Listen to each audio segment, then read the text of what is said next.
There were concerns, like I stated during the hearing, of people that have espoused that to me. And of course, I brought some of those officers to the Inspector General, the Intelligence Community Inspector General, because I'm like, this is serious.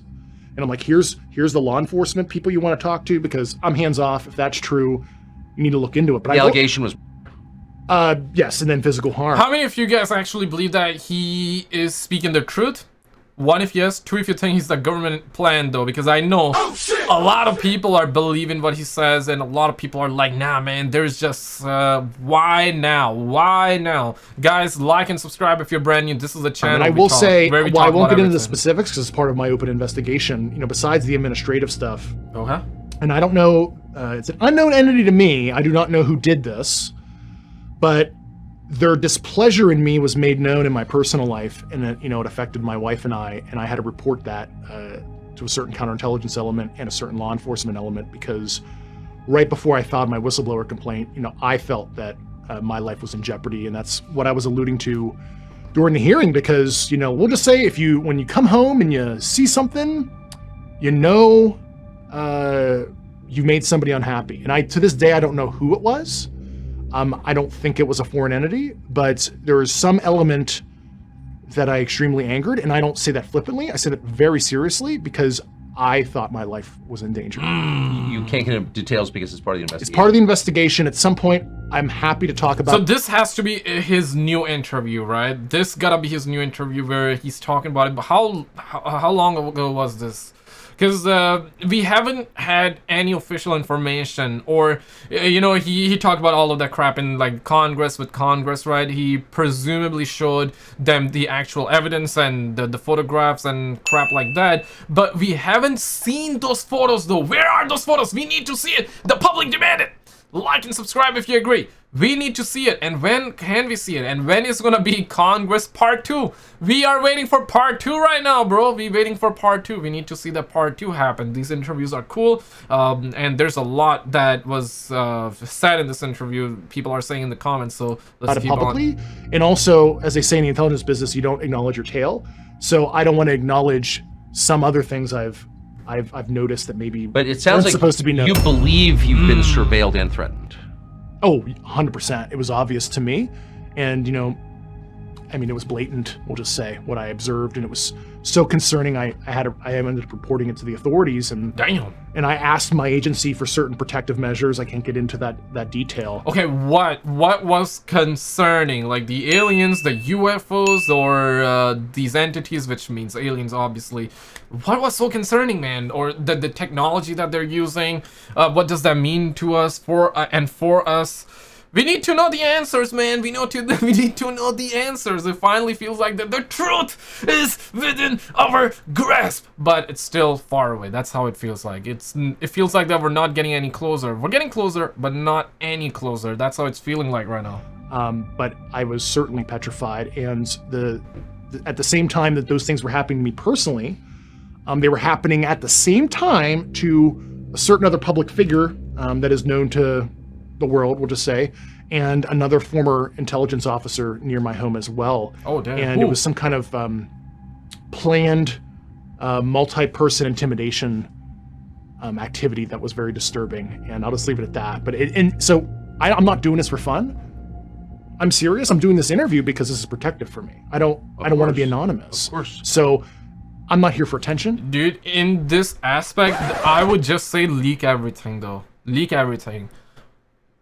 But if he leaks everything, then I think his life would be much more in danger, because, you know, they would be like, okay, so you leaked everything, right? So we're just gonna get rid of you. But here's the thing, though. If they get rid of him, then the world will know that he was speaking the truth. You know, there's that counter argument. But yeah, I think it's easy for me and for you guys watching this video. It's gonna be easy for us to say leak everything. You know, that was my instant reaction, leak everything. But now that, if you give it thought and you think about it, maybe that's not the right idea for him, right? And I totally understand if he's really coming from a good place, and like, if he really is speaking the truth, no government planned, this is not like another conspiracy, this is not to start another distraction, and if he really means what he saw and he just really means well, then I think he is in the right for not leaking everything. Yeah, I know. Even I want the truth, man. Even I want the leaks, bro. Even I want to see the them beings and them photos, but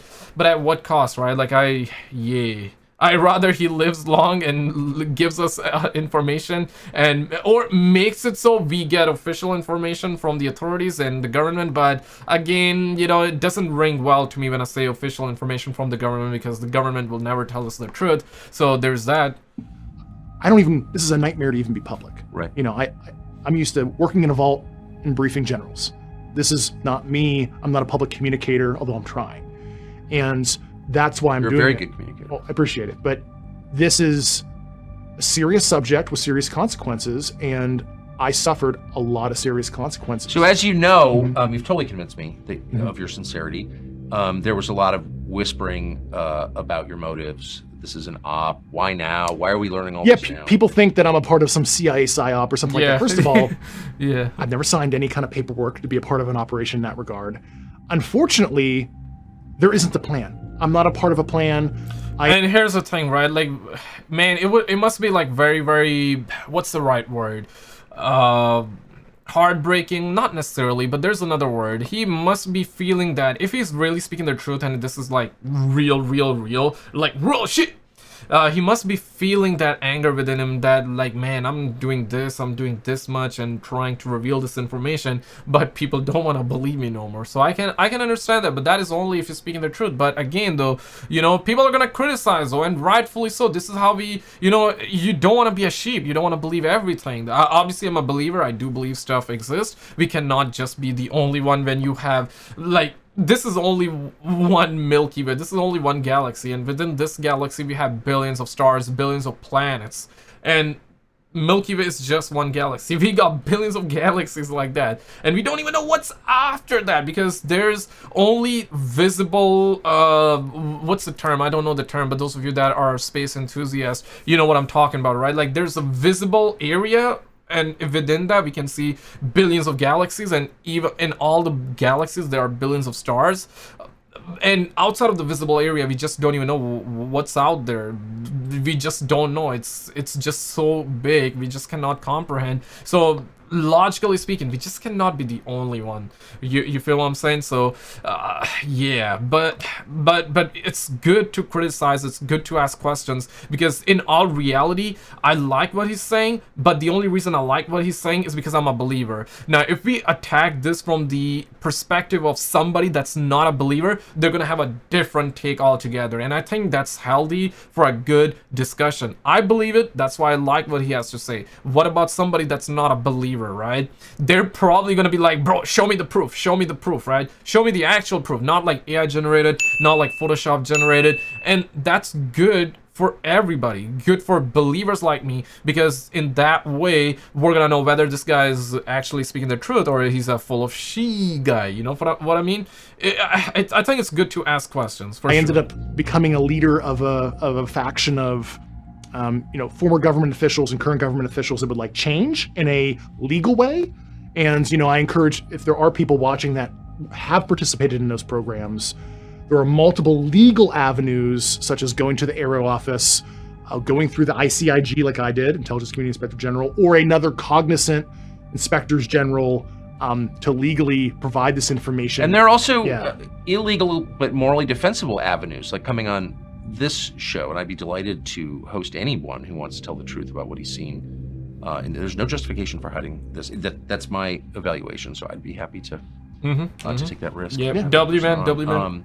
Agreed. But it sounds like so given your own experience, when people say to you, U.S. government employees say to you, wow, someone was by the U.S. government for talking about this or planning to talk about it, it sounds I think they silenced the word KILL, so they off somebody, I think. Oh shit! I think he silenced that word. Like, you would have to take those claims seriously. I did, and I remember a very, very credible senior intelligence officer precisely made those allegations in front of senior officials on Capitol Hill. I was in the room. Elected officials? Their staff, I'll just say. I don't want to get into details. That's crazy. I mean, so it's like, at that point, if somebody says the U.S. government, an American citizen without a trial, because he was going to tell the truth about something, that's kind of when everything stops. You can't have that in a free country. I mean, I think people are just paralyzed in fear because that's a reality. And I remember the certain professional staff members being very upset in the room. And I mean, they're rightly so, but like, we need to do something about that because that's not good. And most of the people that even I interviewed, I'm like, do you want to go to the Inspector General with me? And they're like, we'll back you up, but we don't want our name on any complaints because they were just living in fear. You know? So, like, for my whole life, I never even thought UFOs were real until fairly recently. Me either. 4 years ago, if you asked me 4 or 5 years ago if I thought UFOs were real, I would have laughed. I completely agree. And when I say like I'm a believer, what I mean is that I believe that there's life that exists outside. I'm not talking about these UFOs or this guy might be speaking the truth or might be actually full of lies, right? If one day we find out that this guy is speaking lies, that it does not mean that my belief in this topic is gonna be less. None of that, because I actually believe that, because of the size and because of the sheer amount of planets that we have, billions of planets, billions of galaxies, we just cannot be alone. Okay, just by that. Now, if it turns out that this guy's lying, it doesn't mean that aliens don't exist, but it probably means that what he said is lies. But I guess we gotta wait more before we find out the truth, But the conventional explanation for the U.S. government, among those who believed it was hiding these facts, the explanation for why was the government doesn't want to show panic, doesn't want to admit weakness in the face of its adversaries, et cetera, et cetera. Mm-hmm. Those explanations do not account for the behavior you're describing. Yeah, at they're first, hiding something real that implicates them. And if they're talking to these entities, whatever they are, and I believe on the basis of evidence that the U.S. government has made contact and has had continuous, or at least sporadic, but over a period of years contact. Mm-hmm. I guess in this day and age, a lot of people, first of all, distrust of government, absolutely. A lot of people are not believing, which is a good thing. I mean, you don't want to be sheep and believing blindly. I have a friend, he was like, yay, the government is constantly telling us the truth. I love the government. And even he's now getting to the point where he doesn't trust it. And I'm like, finally, thank God, man. Yeah, they do a lot of good stuff, but they also do a lot of bad stuff. I mean, don't blindly believe it, though. I mean, they're not gonna come give you a foot massage when you have foot pain, you know what I mean? Or something like that, bro. I feel like that now, like, a lot of people do believe that number one, we're not alone. Something definitely is happening, whether you're a believer or not believer in the UFOs and whatnot. People definitely believe something is happening. The government cannot be trusted. And number three, a lot of people, I guess, now are believing that they actually have made contact and some real shiz is going down. You don't need to nod or shake your head, but that is my belief based on talking to people. Like, what is that?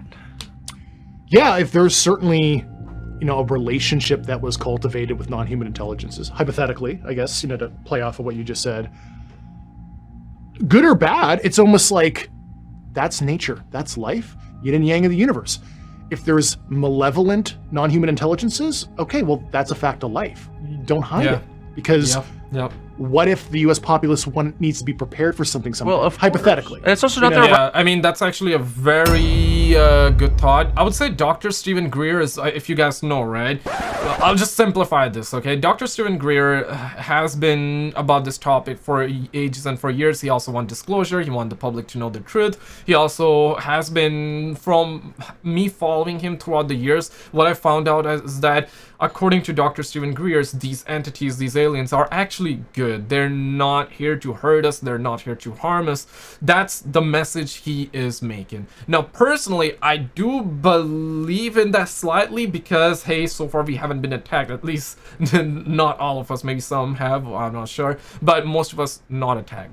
Good thing. That's a good thing, okay? But logically and personally, I do believe that, yeah, a lot of them can be good because this is why we haven't been attacked. But I also do believe that just like how there are good humans and bad humans, just like how there are evil people and just good people, I would like to believe that some of them are evil as well. Some of them are good as well. I mean, just logically speaking, but it's also, we also got to factor in that just because we are able to communicate in this language, English, it doesn't mean that we're going to be able to speak to them, or it doesn't mean that they're going to be able to understand. Yeah, they always say telepathic. They're going to be able to communicate with us telepathically. I don't know about that one. Right to hide it because they don't own the government. The public does, actually. Exactly. And it's just, I understand the reasons at first, but like you said, I think it's just the moral decay and the decay in leadership. And once again, well, we don't want to admit we did all this stuff years But ago. also, if the U.S. government has had contact with these entities, and again, it is my informed belief that the U.S. government has had contact, what are they talking about? What is that? Hey, I would like to know too. I mean, I grew up watching Star Trek, so I mean, I say that kind of, Yeah. whimsically, but like, well, great. I mean, of my generation under 40, that's like, we're not shocked. That's cool. Like a Gen Zer who's 18 would want to study physics if they found out this stuff was real. Yes. Yeah. Like this is how you boost STEM. Yeah, like honestly, because we always hear this, right? Like, the world is gonna be in panic when they reveal the truth. I don't know about this one, because like a lot of us believe that they're hiding something, and a lot of us believe that it exists, right? Like, just tell us the truth. Once they tell us the truth, the mystery will die. But we're gonna move on to something else. Then the next mystery would be like, okay, so how many kinds? What do they look like if they do not reveal at first, right?